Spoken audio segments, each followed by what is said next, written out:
Programang ito ay rated SPG, striktong patnubay at gabay ng magulang ang kailangan. Bagamat hindi na paramdam ni Marites kay Tanggol ang pag-aaruga ng isang ina, pero hindi mapagkakailang mahal na mahal niya si Tanggol.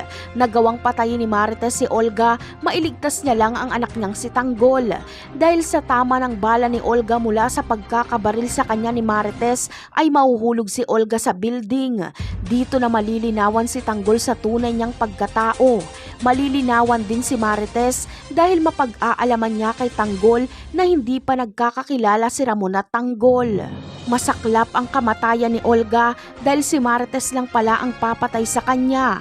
Basura at mahinang babae ang tingin niya kay Marites, pero ito lang pala ang tatapos sa kanya. Nagkaroon ng tapang si Marites noong makita niyang nasa peligro ang buhay ni Tanggol. Matutupad na ang matagal ng pangarap ni Olga.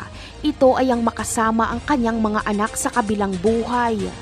Samantala, dahil alam naman na ni Tanggol na anak siya sa labas, ay hindi na maglilihim sa kanya si Marites. Sasabihin niyang si Ramon Montenegro ang ama ni Tanggol. At dahil may koneksyon si Marites kay Ramon, ay pupuntahan niya si Ramon para makilala ito ni Tanggol. Sa pagtawag ni Marites kay Ramon, ay ikakagulat ito ni Ramon dahil kasama niya ang anak nila ni Marites. Pero igigiit ni Marites na kasama niya ngayon si Tanggol.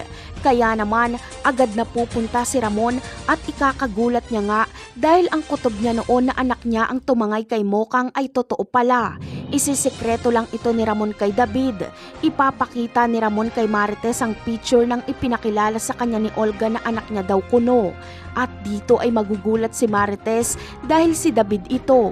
Mapagtatanto ni Marites na nakipagsabwatan si David kay Olga para lang sa pera.